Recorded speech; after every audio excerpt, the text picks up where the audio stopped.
Good evening, everybody. Welcome to Not Another Rangers podcast. It's your Friday night edition. I was a little bit flummoxed here and I seen William just blowing a whole puff of smoke in my face. Just this is a big reveal that we have William from Northern Ireland Bears, Heart and Hand podcast. It was like a big reveal. It was coming to stars in the eye there, William, with the smoke just when we were seeing you there. And tonight I'm going to be William from Hands Across the Water. Thanks, guys. I love coming on here. Always great crack. As you know, we're very like-minded guys, all the same sort of people, aren't we? I love the Rangers and love a bit of banter. So thank you very much for having me on, guys. Anytime. It's always a pleasure to have you on. So welcome, everybody, to the Friday night's Not Another Rangers podcast. I'm your host, Gary. We have 72 hours now until the transfer deadline. We have a European campaign that's done for another year, probably thankfully after the last couple of months. And they have a title race now to start to focus on over the next 15 games or so. So lots to talk about tonight. We will dissect the Porto game a little bit, but there's only so much you want to talk about when the European thing's done. We'll look ahead to potential transfers and, more importantly, back to the preview of the Hibs game, which is the start of a massive run-in over the next couple of months where we could win league title, not getting a Champions League apparently after the last couple of days' results with Olympiacos beating everybody in sight, which has been a bit disappointing. So welcome, Scott. How are you this evening? I'm not bad, Gary. I was at IKEA this afternoon, my favourite shop, never. I hate that place, man. Why do you have to walk? You get a hot dog when you go, there's no point going. I did know, because I was at Five Guys before it. So we went there for a bed for my granddaughter, but why do you have to walk 3 miles before you get to the cash register? I mean, you're walking through everything, you're following arrows and stuff. I hate it. My wife's like, let's go to IKEA. I was like, oh, no, I hate it. Do you follow the arrows or do you break ranks and just go other ways just to show you can? And people just, what annoys me is people just stop in front of you with their trolleys and they say big fuckers, do you know what I mean? They just stop in front of you with their trolleys. You're like, move out the way, I'm trying to get through here. So I'm happy when I left. I don't like the place. So you're going to have to build a bed then, is that? You haven't got the Allen keys out? I'm already built it already. She came in and built it. Wow, what a wife. I don't have to build it. She does everything. She just likes it different herself. That's class. I just get in the way if I help her, she says so, and I'm useless, so I'll take that. I'll sit on the couch, watch telly. Send her to Cyprus, mate. Is that not doing the traditional man thing? If you do it wrong the first time, you don't need it again. And just get it wrong a couple of times, then that's not your responsibility anymore.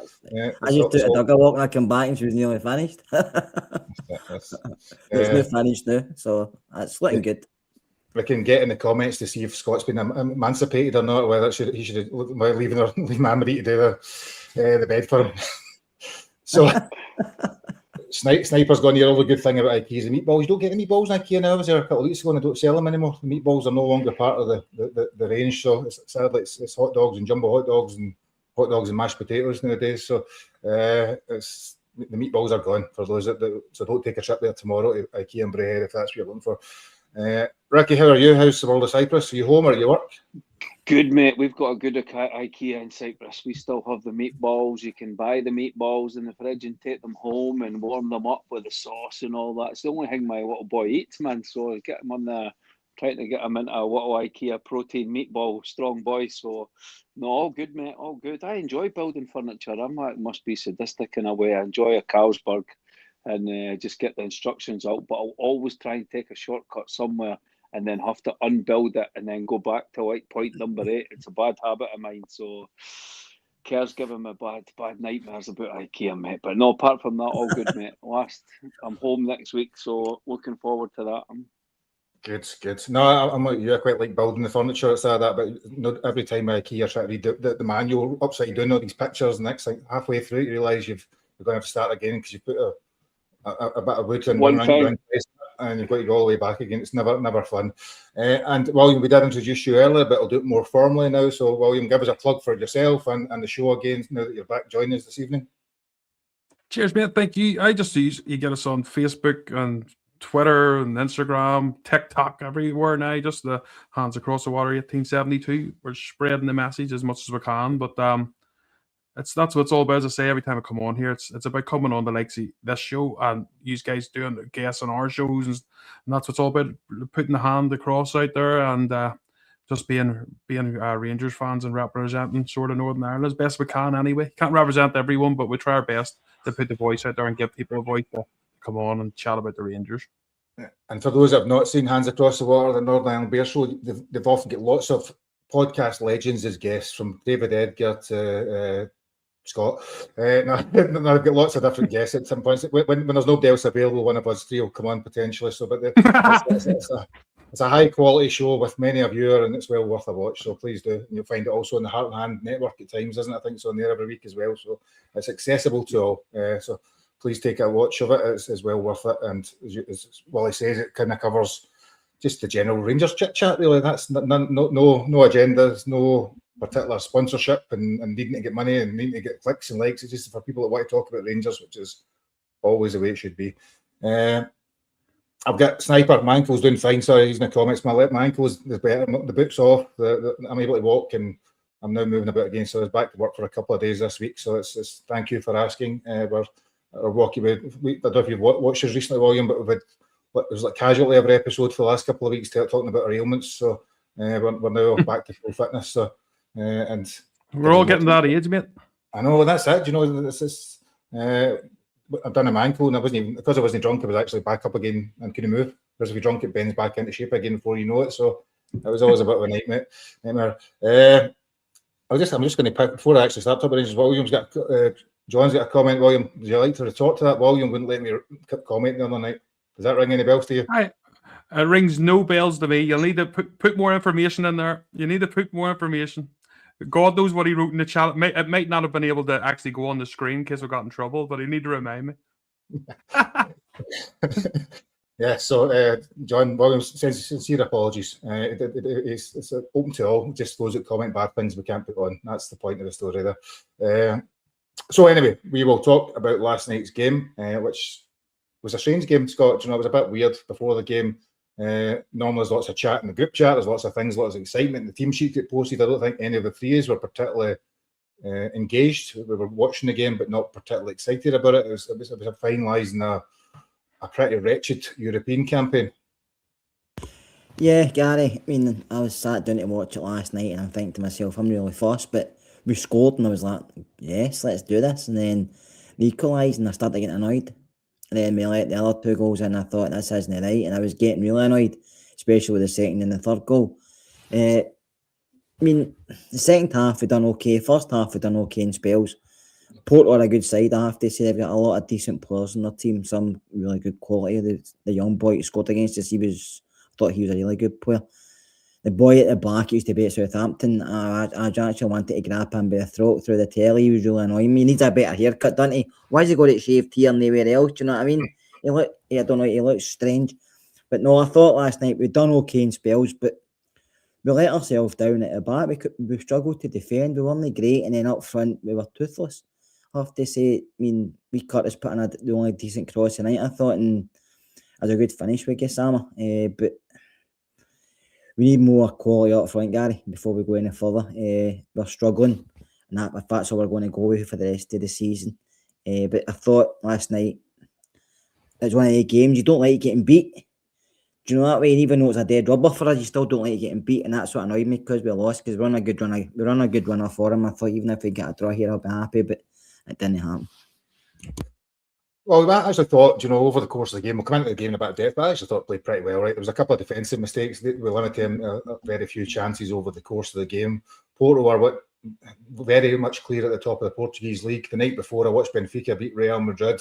So the Portuguese teams are good size. So over the course of the game, we'll talk about defensive mistakes, but we actually competed quite well and probably showed a hell of a lot more than we did against, I don't know, Genk, Sturm Graz and a lot of these other teams over the course of the campaign. Yeah, it was a tough game. As I said, the Baz before we went, as we go into our wee Rangers shed to watch the matches, I says the Baz before we went in is me listen. Says as long as we don't get a tank in the night and it disrupts the whole good field factor and when you get no injuries, I'll be happy enough. And I thought Rangers done okay. Yeah, 15 minutes of madness, to be fair, sort of killed us. But at that level, mate, as you've already said, that's a fantastic Porto side who, but they're doing better in the league than anybody else, and they're in the league with a Benfica team that went and beat Real Madrid. So you're playing top class teams, you know, and I thought, to be fair to the Rangers side, you know, I think most of us have been the same when it was 3-1 half time, probably panicking, thinking, oh shit, this second half's coming, we're going to get annihilated. But the big shooter come on, galvanised us, and I thought we held our own in the second half. So, you know, it's no embarrassment going to like Porto and getting beat. So I thought they done okay. You know, you can be annoyed at individual mistakes. We know we're going to get punished at that level, but in the main, I thought we done all right. We came out of it unscathed, and we were, you know, the focus is on the league, and it hasn't disrupted us too much, mate. I wouldn't have thought. Yeah, I think that's it, Ricky. And one of the things you are worried about when you go play a top-class opposition, when you've got a pretty limited squad with lots of players out and a bench that's full of youngsters more often, is that you're going to get pumped, to use that term. And it wasn't the case. You know, it was individual errors. I think they didn't have a lot of, I don't really expect the goals well. It couldn't have been that high. And certainly in the second half, well, they kept it at arm's length because we're 3-1 up and conserved their energy. We played pretty well, passed the ball well, even the first 20 minutes. So other than that 15 minutes, we were pretty good value for a European performance. We've seen worse and get better results. Yeah, the damage for us was done earlier in the campaign, mate. I mean, we played the lowest ranked teams for the first and second game, and in a normal year, this was quite an easy European group for us. But unfortunately, our form this year's just fallen off a cliff in Europe, mate. So last night was just about getting through the match with no injuries, and we've managed to do that. It was good to see Suter get some minutes in the leg before Sunday. It shows you at this level, Gary, man. I mean, you're playing against coaches that have got the backroom staff. They work you out before you play these teams, and if you make any mistakes, and it's not just the defenders, it's not just the mistakes you see with your eyes. We've been doing it all season. Gassama gives the ball away up. It starts with the front of the team. So if we can't keep the ball, you know these teams are just going to come onto you and they're just going to create chance after chance after chance after chance. So yesterday was just about getting the game out of the way. I was actually glad that Celtic went through, mate, because the more games they're playing, and they're playing in Europe just before the playoffs, they're never going to win the tournament. Stuttgart will knock them out.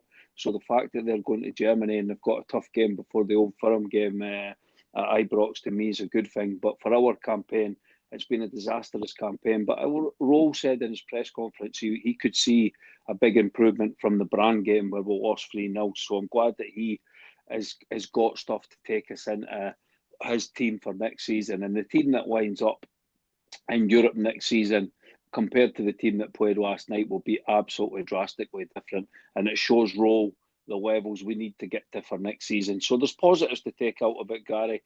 Good goal, great ball from Curtis, good header from Gassama. So, but apart from that, mate, glad to get this European campaign out the way.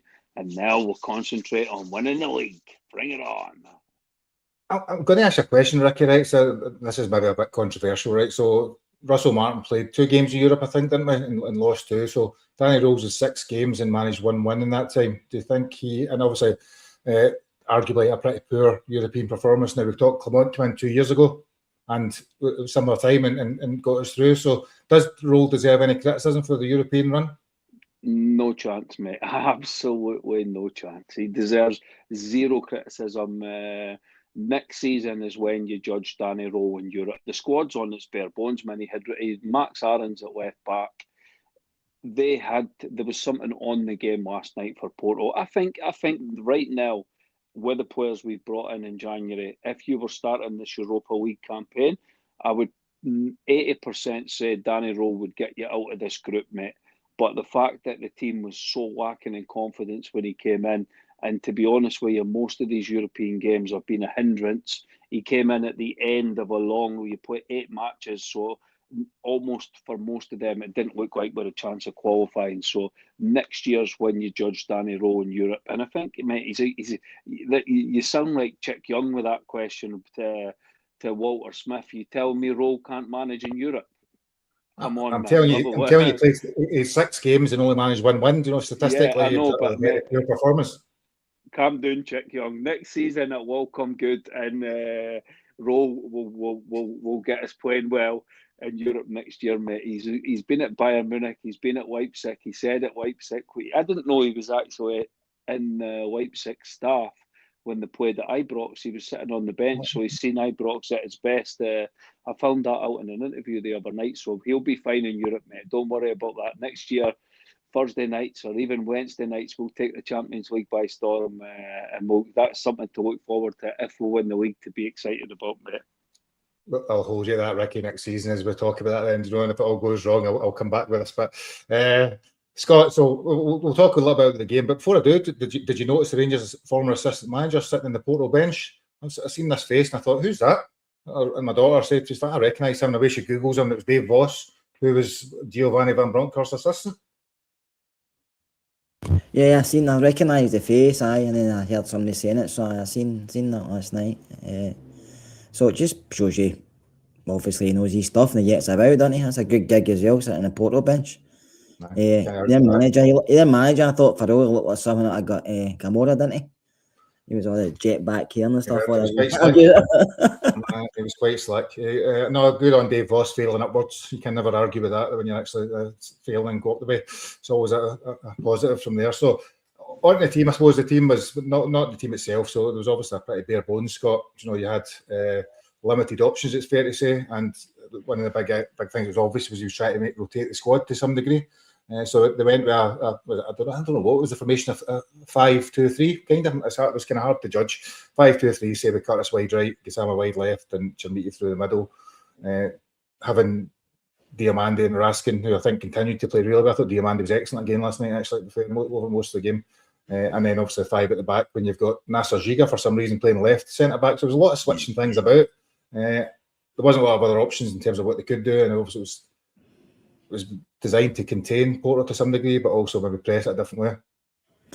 I thought the 5 isn't working. I don't know what Aarons was doing. He was constantly caught up the park. He was posted missing all the time, and Tav was getting dragged out and there was space there. And Tav's not getting legs to get dragged out, to be fair to him, but it doesn't work for me. We looked better. We went back to a 4, didn't we? Far better second half, eh? Yeah, we looked far better getting back there. I thought the midfield done okay, but not him sticking up top. I thought Shamati was poor, but he didn't really have a lot. He worked hard, but he didn't really hold it up a lot at all. And I just think some of the players maybe thought, I'm not going to get nothing out of this game. Do you know what I mean? I don't know, maybe they didn't, but I just thought we should have been better. Porto are decent, but not the Porto sides we've faced in the past. I mean, we went there and played really well. We played better Porto teams. I mean, that Porto team's not going to win this competition. No chance. They are well clear in the Portuguese league. That includes Benfica and Sporting Lisbon. Of course, they threw there. I know Benfica beat Real Madrid, but they've got Real Madrid in the next tie. Real Madrid will put them out the next tie. Do you know what I mean? It's just the way it works. And I don't know, I've just seen better Porto teams. I didn't think they had a couple of players who were really good at making moves elsewhere, because that's what happens in the Portuguese league. Other teams go in and steal them away. But no, I've seen better Porto teams. I wouldn't disagree. So we get the first goal 6 minutes in, which is a little bit of shock. So two, I suppose a couple of points for this just to get your view on. One, because Tav will get bashed later on in the games, but he dives up, wins the ball, good ball to Curtis. Curtis handballs it, arguably, some people would say. And then a really good cross for Gassama. It's a slightly bizarre header that the keeper in Bednarek, who with his dodgy hairstyle, that Scott says, just kind of look at each other and think who's going for it. But the excellent goal, decent header. First I've seen Gassama head the ball. And at that point in time, we're a bit of dreamland. What's going on here? Yeah, it was unbelievable and as I say, it was great for young Curtis showing that he can go into that level, and meaning it was him obviously got the assist for that. It was a lovely cross in, albeit I'll be honest, when I watched the goal afterwards, I was really surprised with the handball. That I don't know the rules now, because as you know yourselves, guys, the rule changes that much about handball. You don't know when it is and when it isn't. But if it had been called off for that, I probably wouldn't have had too much arguments. But it was a lovely, nice finish, man. It was weird, wasn't it? Especially with the camera angle, because the way the ball was going, I was like, it was just for a couple of seconds, you're like, is that going in or what's going on here? And you just couldn't understand how it got through that gap. But when you watch the replay, you seen the player, sort of whatever way he twisted his body, he should have had it, but unfortunately for him, he couldn't. And it was great goal, mate. And then, as you say, you're in dreamland and you're thinking, flip me, this train, the train's really rolling proper. But as we'll talk later, as you know, a bit of a brain fart from the team as a collective defensively, what cost us 3 goals. But as Scott said there, winning, I don't know. I think our Porto team's a good side, but maybe give Rangers a wee bit of, I'm sure we'll anyway, Rangers a wee bit of credit as well. Maybe it's how we played as well when we were on the ball. I thought we didn't do too bad, especially that second half. We controlled the game apart. So, as much as the Porto team mightn't be the Porto teams yet, like Pepe and all in defence of old, maybe just Rangers and the way we're set up and the way we're playing at the minute, that was maybe kudos to the team as well for how well we done. But as I say, in Europe, you know yourselves, guys, we've watched Rangers enough in Europe. We've watched loads of European football. If you defend like that, after the goal, you are going to get punished. That's, but it was great to see us going 1-0 up. And as I say, as you said yourself, mate, Gassama with a header, who'd have thought that? What money would you have got for putting that bet on? There's some odds. It was a shock first I've seen him head the ball at all, but it was, as I say, a strange finisher, watching it rolling into the net, thinking there's something, is this one in? What's actually happened here? The next 20 minutes then, Ricky, I thought we played really well. That it was like a European performance of old the last couple of years. You had Raskin, Diamande, Fernandez, to have guys like pinging the ball across each other, moving it about quite quickly and actually breaking them quite easily. And it was that nice football when they were creating nothing, a couple of long shots, if I remember. And we looked pretty calm. Yeah, no, I think that's what he was happy with at the end of the match. I think when he was saying that compared to other matches where we've not had any control in the game and the players have looked scared. And I mean, we're a team full of confidence just now, Gary. I mean, that was 9 wins in a row. That's going to build that confidence into the team. And there was a lot of things conspiring against us yesterday.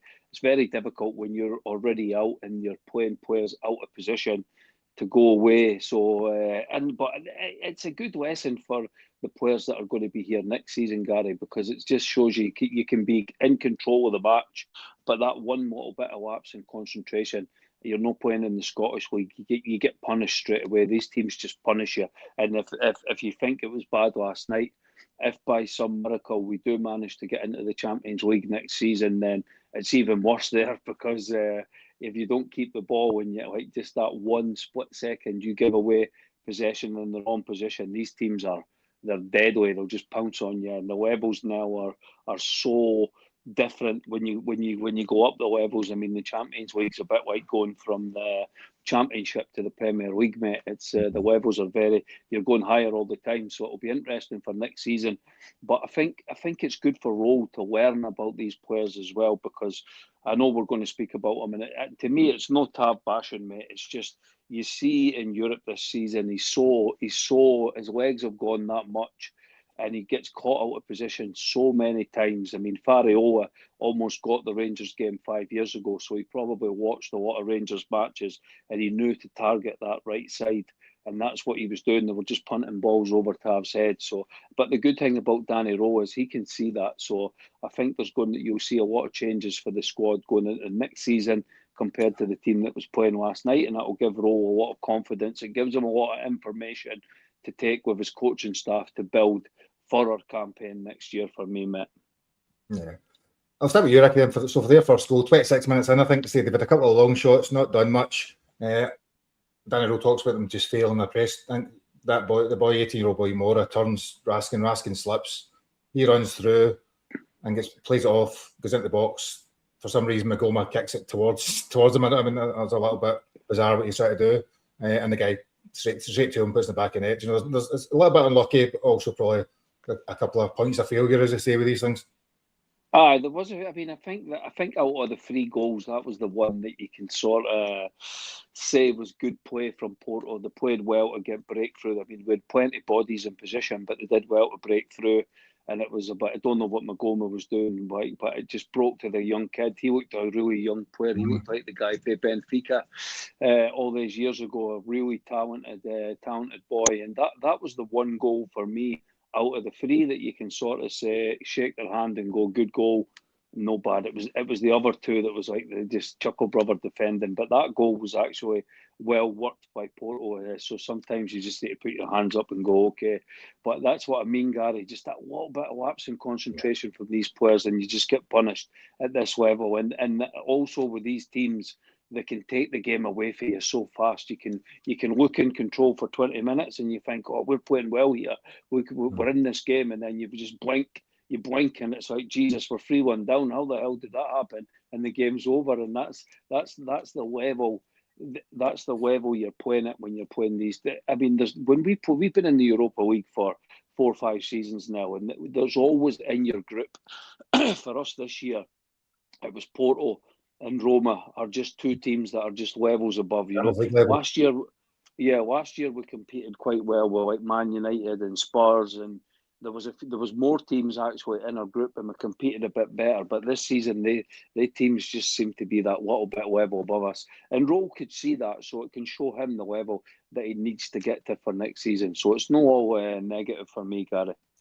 No, definitely not. Definitely not. And I think that's, I mean, we want to focus because it wasn't a bad performance. So we're going to pick up the goals just because that's the relevant points. But Scott, the second goal it's attracted a fair bit of discussion. I think there's this comment, you know, was it Jack Butland's fault? Was it Tav's fault? Was it both's fault? The ball comes across. The ball should never get across so easily. A 40-yard ball. Tav kind of loses it, I think, in the air, then stumbles. Butland seems to have it in his hand, but drops it, and then the next thing you know, it's bounced off to them, and the guy taps in the net. It was a bit of a comedy of errors. Where do you sit with it? I think both were to blame, Gary, I have to say. I thought Tav should have cleared it, but he's the defender. He has to say to himself, right, I don't want to keep it to come fast as a striker there. And he has to just get it out of the stadium, put it anywhere, just clear it, and then think about the rest later. But he doesn't, he leaves it for Butland. He said that himself in the interview. He left it for Jack, but he doesn't get out of the way. And then Butland crashes into him, he spills it, and the boy just taps it in. And it's not the first time these 2 players have cost us goals. Don't get me wrong, they've saved his goals and they've scored goals and Butland saved penalties, but it seems to be in games where, I know this wasn't like a big game because it was a dead rubber as in for us, but in big games, both have cost us in the past and both are still doing it, and they can't keep up. They can't afford to cost us anymore between now and the end of the season. For sure, they can't, and they'll have to. I know Tav's got his critics, and that can be one of them. And he does okay, but when he's missing a few games and he come back, he done okay. But things like last night, he's not clever enough to use his brain, and there has to be more communication. It's not like the first time they played together. They played together quite a lot. The thing that look, this happened. You just been talking communication. Scott, we think later on in the game, I think that Giga and Butland getting a mess at one point on the other side. You know, and Giga and Butland numerous times this season have got issues with communication. I think there's a communication issue between Butland and the back four at times because it has happened quite a lot. I don't know if it's, but does Butland not shout enough? Does he not say? I mean, he's a goalie. He should come and just clear everything as well at times, but he doesn't. But somebody's got to take responsibility, and it's like there's nobody. It's like you take responsibility, no, you take it, no, you take it, and it's like by the time they decided somebody scored a goal against us, somebody just got to say, right, get it to fuck out the park and we'll deal with the aftermath later, but nobody does. That's what it's like sometimes. And you thought maybe Daniel cleared up a bit with defensive record since he's come in, but you can see there are still mistakes. And it can't happen. There always will be. The level of player we have, they're going to make mistakes. They're going to make mistakes, Gary. I know. That's the thing. They will always, and it'll happen probably a game before the end of the season, no doubt. And well, just before we move into the second half, the third goal. So the third goal, to be fair, it's a hard one to watch because it's a decent cross, decent corner. The guy comes off the front post and doesn't actually get the ball, hits off Fernandes in the back of the net. That's slightly unlucky. You could argue with marking, but it was probably one of those goals that can happen. Yeah, as I say, I've said this a few times. Manny Fernandes reminds me of Marvin Andrews. Whatever way his head's facing, that's where the ball's going. And unfortunately, his head was facing towards the net, and that's where the ball went. And now we know this. But he's a good big defender. I'll tell you one thing. Just one thing that hasn't been mentioned. Just what a fucking tackle that guy done. Saved Tav's Bacon when obviously the through ball. That was absolutely. I think it was a penalty. Well, I think it was a penalty. No chance. That was a great tackle. He got the ball. Were you surprised in Europe it wasn't given us the penalty? Maybe that's a question. No, to be honest, I wasn't. I thought it was an absolute big accident. Now, I know there's times that there is, you look at European refs, but I thought with that one, honestly, not for a second did I think that was a penalty. But I understand what you're saying because obviously it's a different sort of standard that you don't get away with as much. I just thought it was an absolute cracking, clean tackle, mate. But you know, as I say, just quickly on the Butland situation, the only thing Butland does wrong for me is not take out Tavernier. I want my goalkeeper taking him out by the roots. Get that ball, no matter if you're taking your own man out, take him out, get that ball and get it under control. But then again, the ball doesn't get to that situation if your defender's tracking the ball properly and gets it cleared, and he didn't do that either. So bit of a mix-up. But as you say, mate, the one for the corner, As I say, it's just Marvin Andrews all over again. Whatever way the head is facing, it goes. But listen, keep believing. Marvin Andrews won us a league title, so maybe we'll get the same from Big Manny. But I thought he's come on to a game. But I don't want to give him too much stick for that one. It was just one of those nights, unfortunately. No, I don't think it was a major issue, to be honest. I mean, and the one with the penalty, I'm getting back to this. I'm just thinking Europe, often with the ball, but the guy follows through and catches his studs on the guy's leg, it's often given. That's the thing I don't think in Scotland it's given, but I can understand if they'd given it, I wouldn't have been shocked, put it that way. In the second half then, well, I'll stick with you. I'm not going to talk about the game. It's such a second half. I'm going to pick out a few players. We brought on, as Scott says, we went to 4-4-2 shortly into it. We brought on Suter, and I was saying last night, I thought Suter was outstanding, but not through defending, because he wasn't the way he was defending. It was the way he could pass the ball through the lines, pass it in the middle of the park, get Rangers moving up the park. People criticise Suter a lot of time for his passing, but it's more because he actually tries to pass the ball, whereas Giga, for example, can't pass the ball, and Fernandes going to run the ball. So I thought he really showed up a big difference, just that ability to move the ball forward at pace to somebody. Yeah. To be honest with you, Gary, you probably aren't going to like this one, but at halftime I put on the Facebook page is me get Tab off, get Suter on right now. But halftime he didn't. He took off Magoma, and Tab, to be fair, was played a wee bit more further up and didn't do a bad job really in the second half. But Suter coming on, mate, fair play. We're going to need him because Giga, for me, he'll be okay in certain games, but we've seen him at Hampton Park. He shit the bed in the first 5 minutes and he never recovered. That's what worries me for Giga. When the big games come, when you're going to Tynecastle and stuff, and when you go for the split, and we want Big John Suter in there with Manny. I would love to probably have got another defender in there as well. I don't think it's going to happen. I think we're looking more towards the attacking side of the game. But Big John was absolutely fantastic. And as you say, mate, not just the defending, he's confident at coming out with the ball, and he can always find his man in the midfield. A bit better actually than most of our midfield can find, man. He's probably one of the better passers of the ball.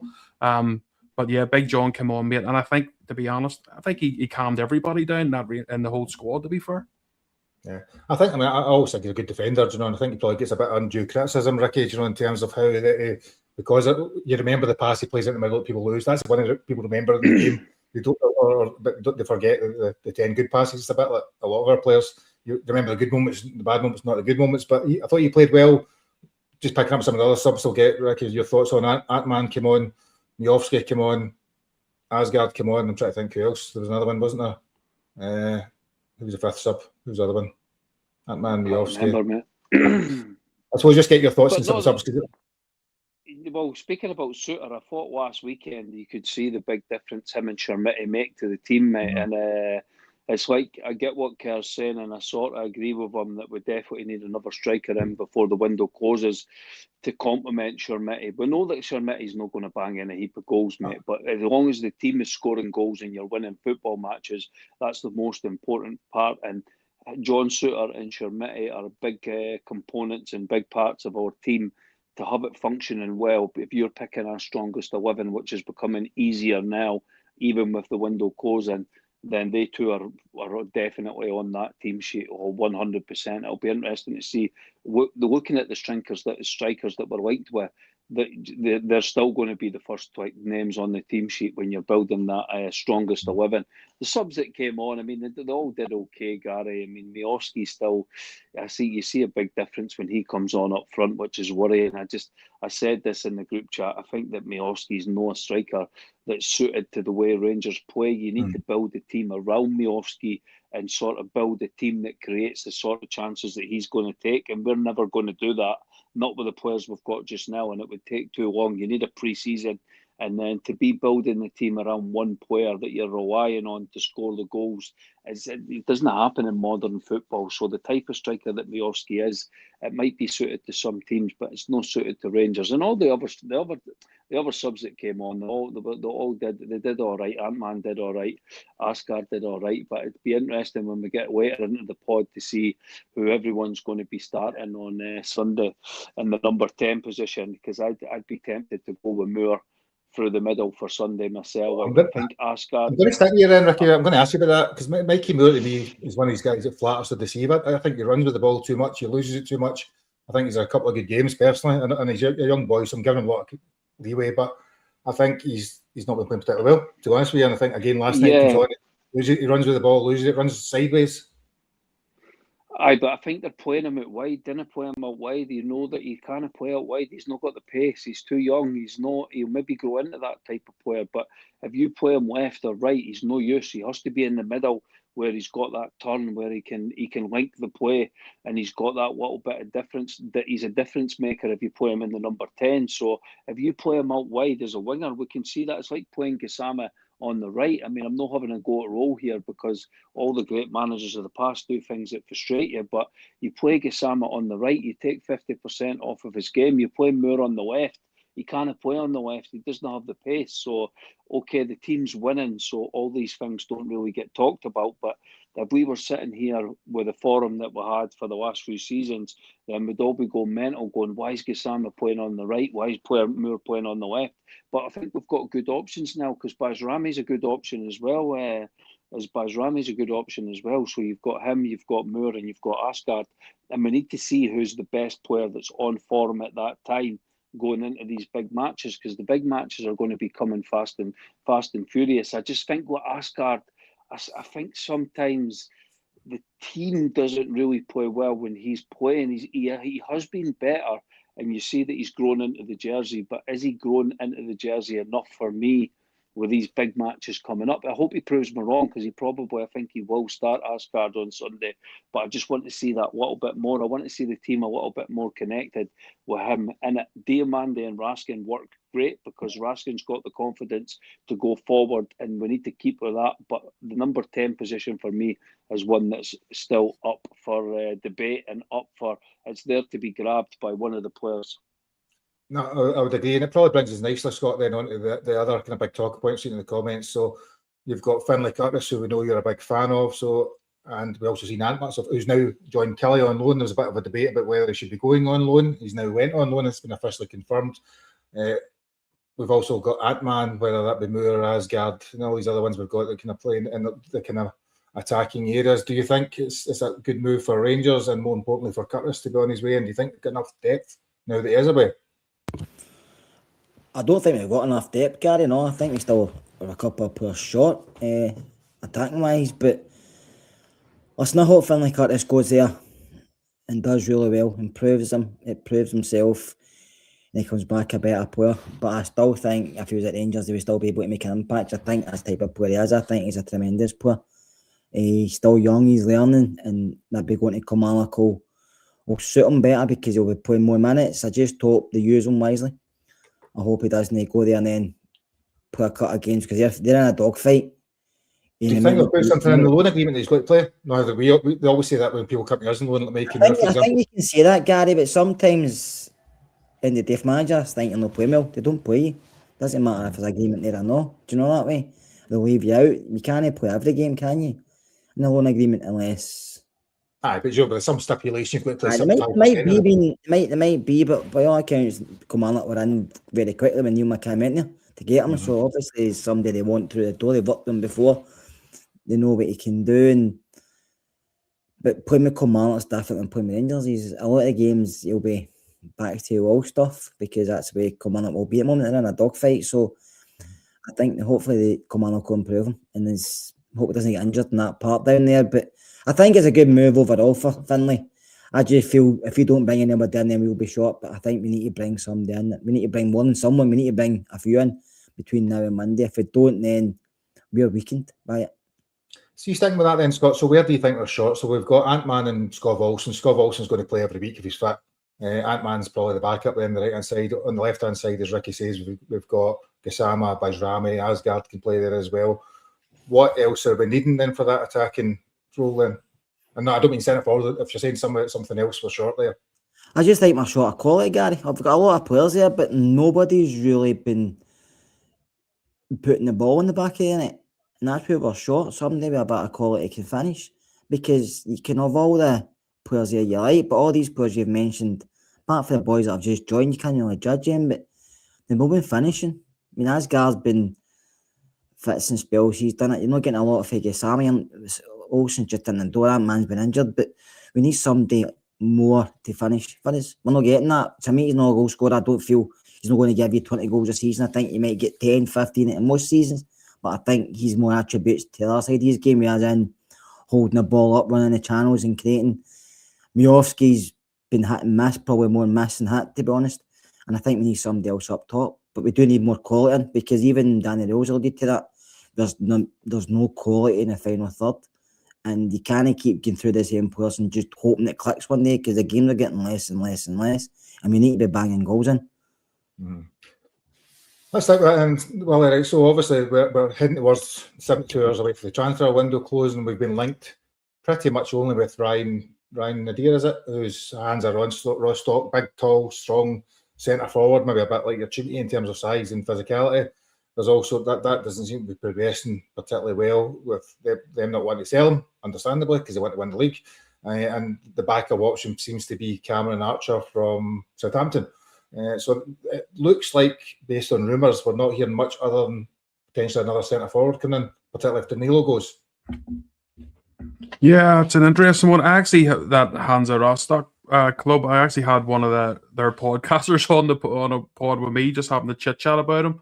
Tell us all about them. Give us some intel, William. Share the intel. Well, I've said we weren't even releasing that interview until I said we made an agreement. Only if he signs are we actually going to send it out, because we'll look like idiots if it goes out and he hasn't signed.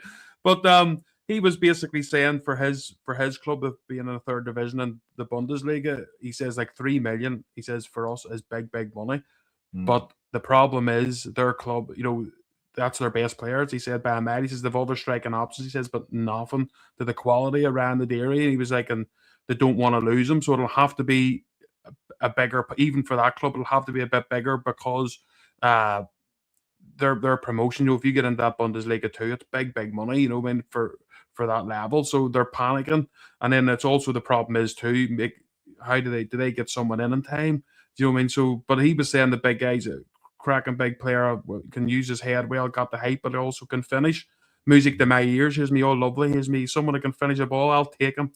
But I don't care if what leagues he's in, we'll take him. But he was good also with the corners and throw-ins and stuff. It's a bit like an Aribo situation that he done for Gerrard. Goes to the front post and then flicks the ball on. And he's a good asset that way. Good in the strength. The guy was saying he's got quite a lot of good pace as well. He can also, when he finds himself in the wing, he can deliver a good ball then too. So, but as I say, he was saying 3 million, a lot of money for his club, but they're having a problem with gambling their whole promotion, which you can't understand.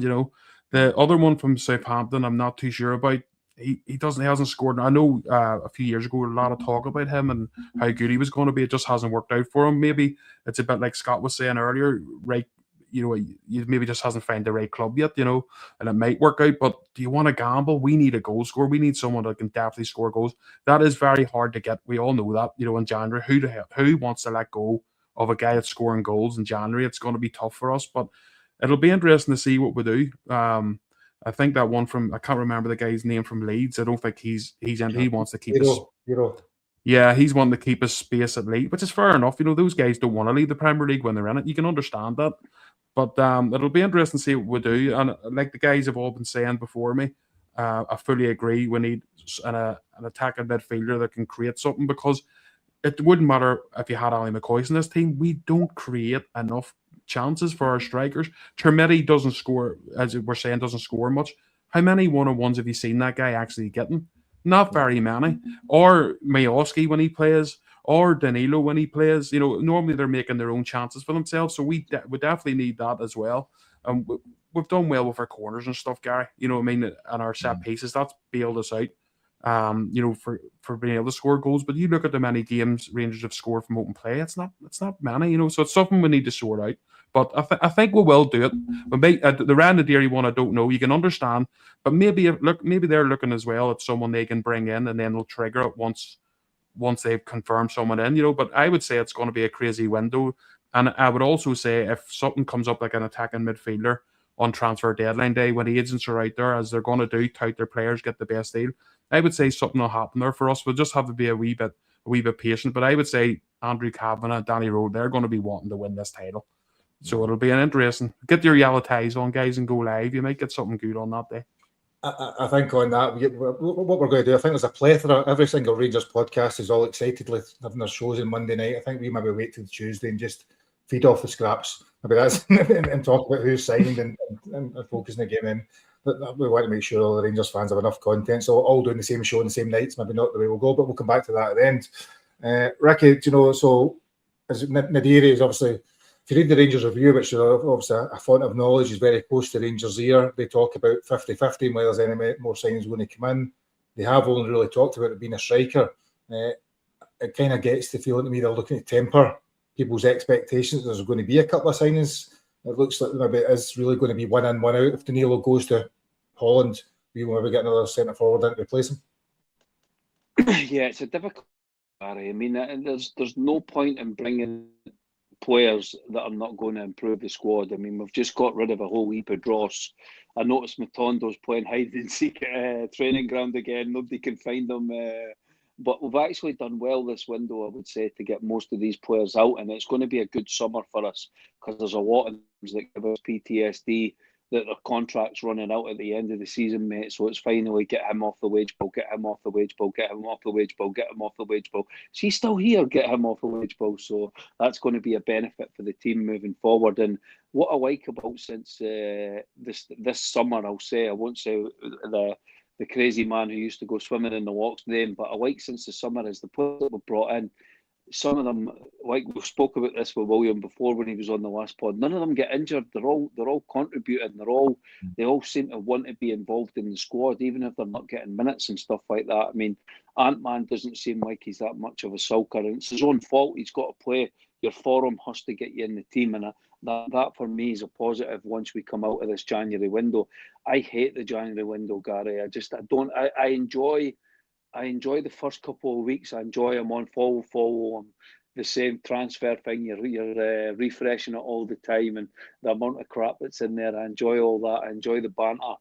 I enjoy, and we did well the first couple of weeks. But when you get to this last 3 or 4 days, and it's just like you're liked with every player in the world, and other teams are liked with every player in the world, and it's just like, guys, this is and you see it with football, as mad as it is, Gary, the English Premier League, the transfer fees and the wages, even for academy players. You see, we've got a goalkeeper apparently that's leaving for £1 million, some transfer to some academy goalkeeper.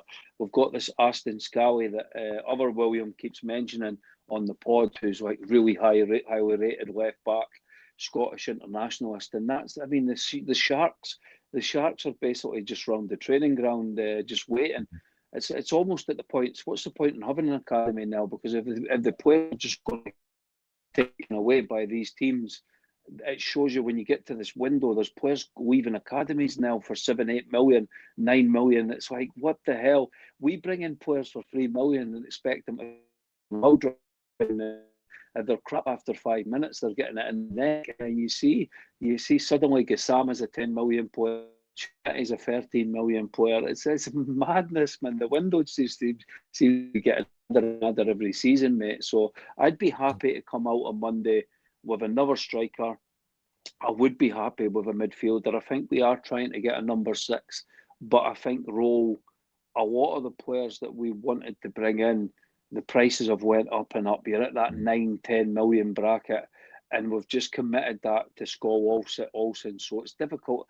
Andrew Cavan, he's a billionaire, but he's no daft, mate. He kind of keeps bringing 10 million player here, 10 million player there, number 6, 10 million, then 10 million, you know. So it is getting harder. So it will be interesting to see. If we get a striker in, if we bring in Nadiri, I would be very, very happy. He's a striker I want. I like the look of him. I love a nugget from a division that nobody knows anything about, that everyone pretends they've watched him, and on YouTube he looks like an absolute superstar. He's got the Kyle Lowry look about him, so I hope we sign him and bring him in and roll nose him, and it's a Ralph Ranrick tip off, and he comes in and he's outstanding for Rangers. I'd be happy with another striker coming out of it. So I like that line there. As William said, but smaller is that huge bottle he's got. So I think it's a huge bottle, isn't it, William? Is that your head's normal size? No, I'm just very small. That's what I was saying before I came on. I'm just very, very small, and the bottle's just a normal size. No, it's a big bottle. Scott, before we preview it, and then just to pick up, I suppose you know a bit more about Cameron Archer than any of us do, so we'll just get your thoughts on him. But also, we've got the question about bringing somebody else in. Unless Joe Rothwell goes, unless Danilo goes, And some of those are obviously relevant. Joe Rothwell's pulling about 30 grand a week, 20 odd grand a week. So again, there's issues about you can't have one player there and bring another one. So do you expect much business? Do you expect those players to go? Do you expect Ravi Matona to be found? What's your thoughts? I don't see a lot of business, but I think we will bring in another striker. And I don't see why we shouldn't bring in both Nadiri and Archer. I think we could. I think having 4 strikers would help us. One's only on loan anyway, but Cameron Archer, Gary, I seen a lot at Preston. I was at Preston at the time, and I seen a lot of him when he was on loan there. He was only a young lad at the time, and he's very, very quick over 5-10 yards, which is good if you're up front, especially if you're running about the box. You can get away from people and stuff. But he can also play with Preston, played him a lot on the left-hand side, played him as winger as well. So he could also do that, and because he's naturally left-footed, so that would help him as well. And he's only 24, and he plays at Southampton, who signed the boy Adam Armstrong, so he was always going to be behind him because we kind of one up top, and then he was obviously under Russell Martin, didn't play many games, and the other guy came in Will Still, he didn't play many games either. So I feel it just needs a change, and I feel if he come up here with 4 goals, honestly, I think he would. I just think people look at stats, and sometimes that can be misleading. Do you know that way? We all get kind of, he's got convinced with stats with Shamiti. We all thought he was that, but obviously he's not. It's just because you looked at his goal scoring ability. We didn't look at his goal scoring record, we didn't look at his other attributes. Whereas his pace and holding the ball up and strength and stuff, physicality, which is actually really good. So I think bringing the boy in on loan would be wouldn't be any harm to it, to be honest with you, because he's going back anyway. But if he's here for the next 15 games, he can maybe score 2, 3, 4 goals to one as a game or help us further. So I don't see any harm in that. But the other boy, if you want him and he's there, and you're fighting over €1 million, just go and get him. I think it'd be different if I saying give us 6 or 7, but €5 million, they'll offer 3.1 million by all accounts. So why not just say, sod it, let's go and get him. If we win the league, great. If you don't, then you maybe have consequences in the summer if you can't get rid of some of the guys we're talking about. But don't hang back for €1 million, whatever. The league's too important, especially since you've got yourself back into a stage where you've got a chance of winning it. It'd be different if you were out of the race, but you're back in it with a good chance of winning that league. So go for it. So that takes us nicely, and I suppose to preview, William, the 15 games to go. We are away at Easter Road on Sunday at 2 p.m. And Kieran Bowie, their star striker, is away on a plane to Italy as we speak, or arriving in Italy as we speak to sign for Verona. We've got a pretty good record against Hibs, but it's the start of a period whereby Hibs away, Kilmarnock at home on Wednesday. Is it? I can't remember. It's the cup game, then you've got Motherwell away, and Arts at home. So 4 or 5 big games coming up. That could really define the season before we reach the Old Firm game at the beginning of March. Yeah, just before I get into just quickly, as what Scott says, we remember under Clement, we didn't get the striker. Yeah, we didn't get the Shanklin when we should have got him, when we were definitely going to win the league, and boy did we pay for that. So I agree with Scott, get the striker in, get the goals. Yeah, you could say the same when we brought in Ruffin, and that's what probably pushes over the edge for 55. We were talking about that before, when having 4 strikers that could make the difference. Yeah. And going into these big, look, at the end of the day, the league could be over after these fixtures for us. I mean, that's how important they are. You're playing that Motherwell team for a start. That's a hard team. As you guys, they've been magnificent this season. I've said it every time in my own podcast because I'm one of those sadistic people that actually enjoys watching Scottish football. So I'll sit and watch Motherwell playing Falkirk because I actually enjoy watching it. Motherwell team's awesome. They're the best football inside in Scotland, without a doubt for me. This season, they're just a class team to actually watch to play football. So they're dangerous. The Hibs team, it's a weird one, Gary, because we've such a good record of them, but I still shit myself going to Easter Road every single time because we know what can happen. But obviously they've lost by, so that could be a hard one for them, mate. Depends what they could maybe bring in a couple of players here. It's very short notice, but you never know. They could maybe have took that and maybe get a couple of £1 million players or something, reinvest it, and maybe look a wee bit different before we play them, mate. But I'm excited, but I'm really nervous because we know with Rangers we've been very unfortunate when it comes to league titles. We have, which is weird, and it's not good to say. As a Rangers fan, it's a wee bit new to us actually being in a title fight this late, which is a disgrace to say, and I hope it's something that happens regularly. But a lot of tough games coming up, mate, as you've said there, and your Kilmarnock, we can't take anything for granted. You know what I mean? We just have to go in every game now focused to win. You know, if you go and beat Hibs, you just keep the pressure on, just keep winning, and hopefully Hearts and them that you'll just keep making wee stumbles here and there. I think that Hearts team are away to they're away to Tannadice, aren't they? Dundee United, I think they're playing this weekend. So that's a tough fixture for them. So, you know, if you go to Easter Road, you get a result. They're playing the night before. If you go to Easter Road and get a result, you know, you're really looking good, you know, but it's just have to keep focused, take it game by game, and the likes of other ones stuff, you know, if you come out of those games, mate, with 9 points, you know, there's not much holding you back there, you know, but it's going to be exciting, man, and for us as podcasters, it's going to be really exciting. The shows are going to be great for everyone involved, and I just hope we just keep our heads and, you know, show the teams the respect that, you know, you have to in these games and go out and beat them. But like C. Olsen and stuff, mate, it's hopefully he comes onto a game and gives us something different, and we can start to get the finish touches and a few extra goals and be a wee bit comfortable in some of these games. Fingers crossed, but it's going to be amazing running. And on Hibs, Ricky, then, so you know, they are a strange team. They're one of those teams that everybody thinks, so we don't want to play them. But the results more often than not across the season's never that great. They're a bit up and down. You're always kind of they're the most inconsistent team, or most consistently inconsistent team you have in Scotland. They're always a good side, but never actually turn up half the time. So, what are you expecting for Sunday? Well, I would rather they were playing well and on an unbeaten run, if I'm being honest with you, mate. I don't like playing teams when their manager's under pressure. Their backs are against the wall. They've got Mulligans out. They've just lost their star striker. They've signed a guy from Northern Ireland. Maybe you know about. That's meant to be a good. Our son from Ireland's meant to be a really good player, young striker, 19-year-old. He's going to come in and replace Bowie. So it's going to be a tough game, Gary. As I said to you, I would rather there were 10 games unbeaten and you were playing them where the complacency is maybe there from Hibs. We've got a great record against Hibs, but that doesn't mean anything, mate. This team has got to base camp. They've done amazing, this Rangers team, right? From where we were to get to base camp, from the position we were in months ago, is absolutely phenomenal. But now it's time to climb that mountain, mate. And now we're going to see what these players are made of 100%, Gary, because we've been in this position many seasons. I think William and Kerr absolutely hit the nail on the head. Don't make the same mistakes as we did in the past. Go and get that striker. Actually, I didn't think about that. I agree with Kerr. If Archer's available on loan, if you can get Matondo, Rothwell and Danilo out on the last day of the window, I think Clement is interested in Matondo, and you go and bring in Archer and go and bring in the striker to give him a bit of time to bed in as well. We did it with 4 strikers in the past, and Big Itten contributed against Motherwell. I think I'm more worried about the Motherwell game, but we're also worried. We're worried about every game just now. I tell you what, though, Gary, what will be, mate. It's exciting to be back involved in a proper title race.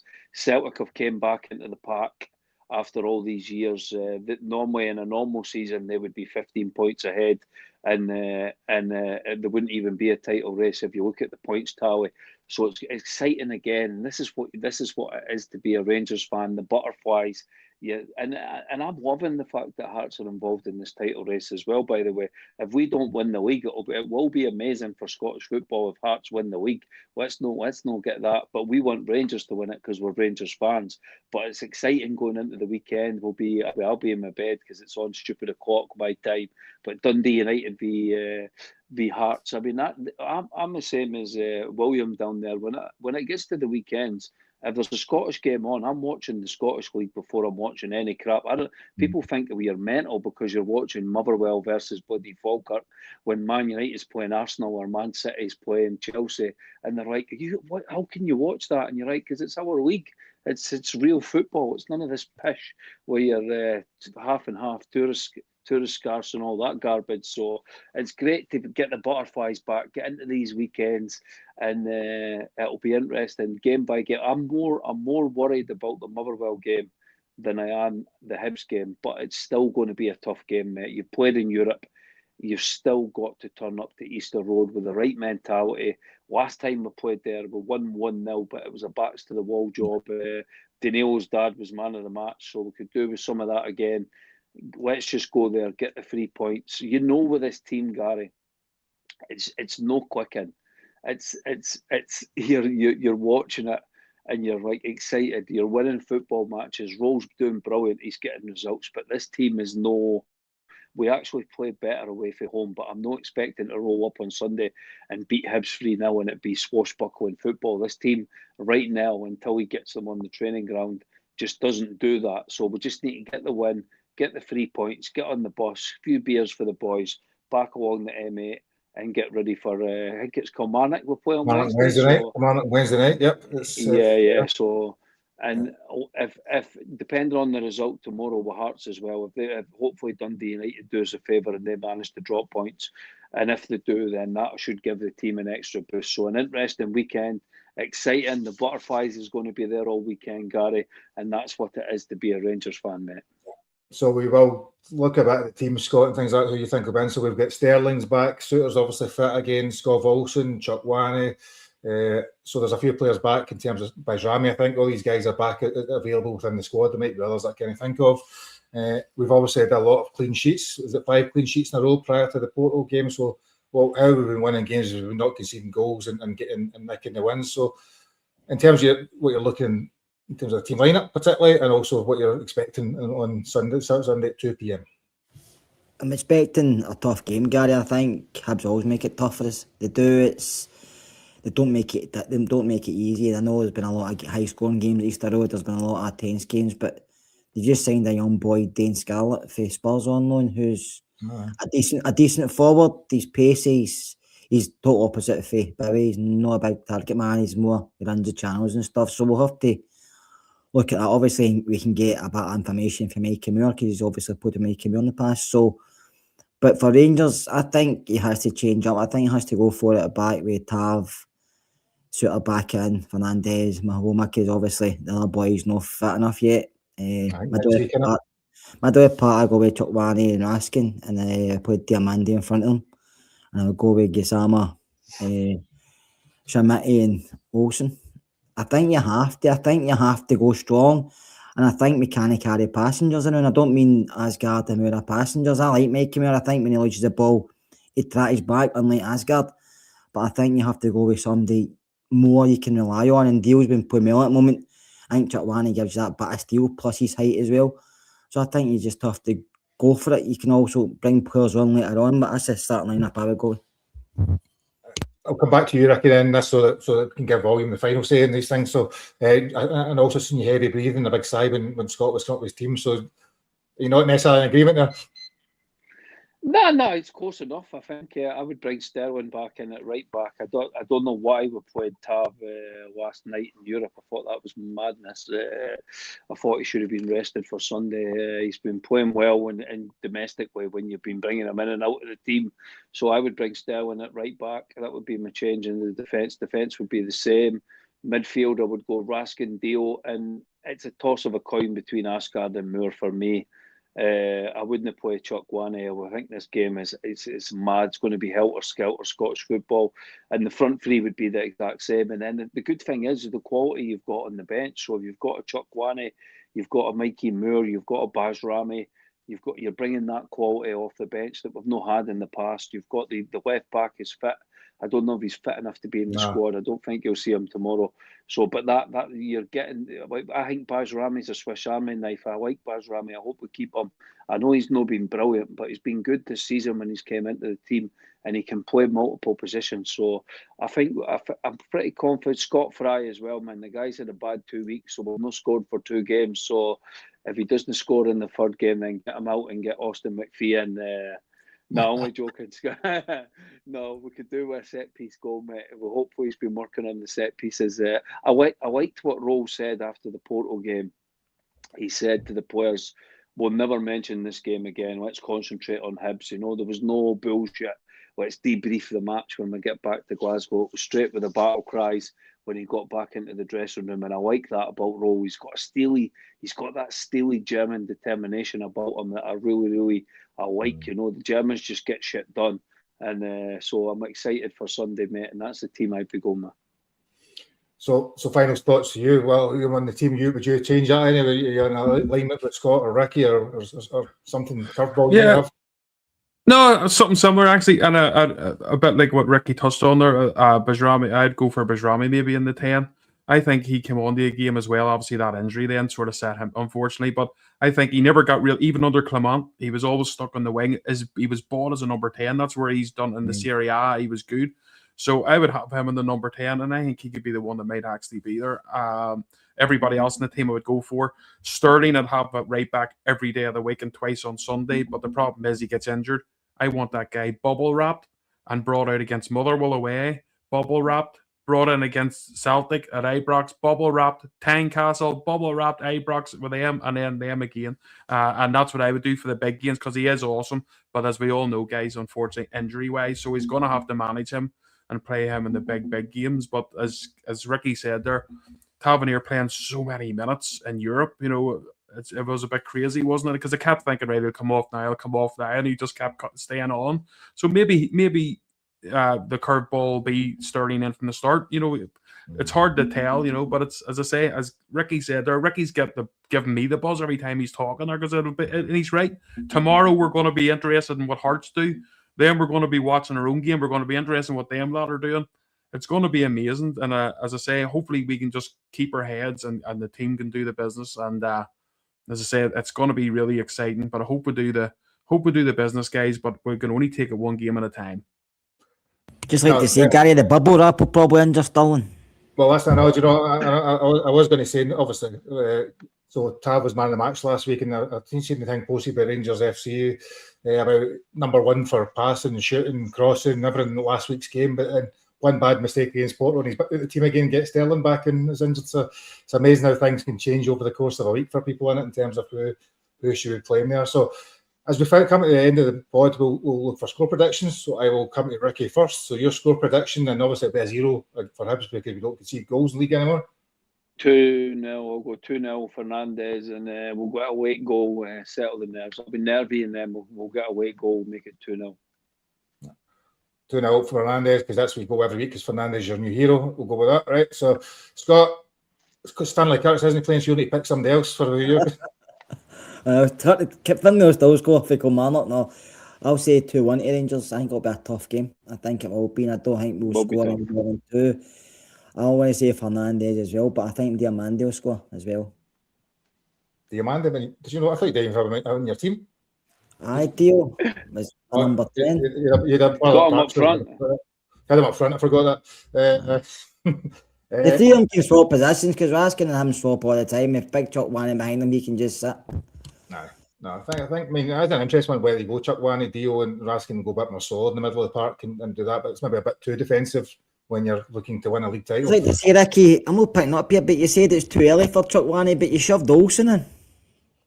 No, but Olsen's, you hit the nail on the head at the start of the pod. We need that extra quality going forward. The midfield, don't change the midfield. You saw it last week. He changed the midfield. Raskin was completely lost. He was back. He was playing deeper.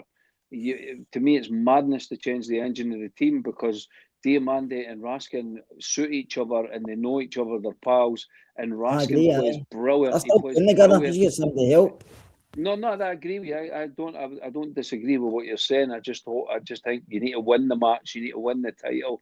It might be a little bit defensive. I do like Chuck Wani. He played well last week, but I think in certain positions when you bring in new players, you've got time to bed them in, and you can let them have a step back and watch. Up front and on the wings, we don't have that. We need Olsen on the right, and we need him firing as soon as possible. So different positions are a little bit different. Same as a striker comes in, we need him firing right away. You need to chuck him right in. They don't have time. We don't have to. We're going for a title here, mate. So we drop points on Sunday, then suddenly Hearts have got 6 points. So Hearts will dig out results. They will. They're going to be a stubborn little bugger until the end of the season. So we can't afford to just drop stupid points over silly mistakes. Now, so William, the final words to you then. So one, to tell everybody where they can see and watch you for again, and also your score prediction. Yeah, well, first of all, John, there was in the comments. I've seen a few others say there's a wee glitch. So as I say, you weren't actually blocked coming on, but if you just go out and come back in, I didn't actually know that was a thing on YouTube. So if you're on with us on Monday, mate, at 6, you can just, if it doesn't let you in, John, just come back in and refresh it, mate, and that must be a wee glitch, so I'll get you on, buddy, and your comments coming through.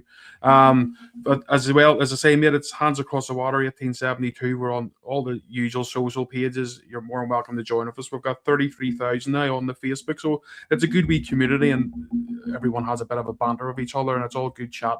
So if you want to come on there, you're always more than welcome.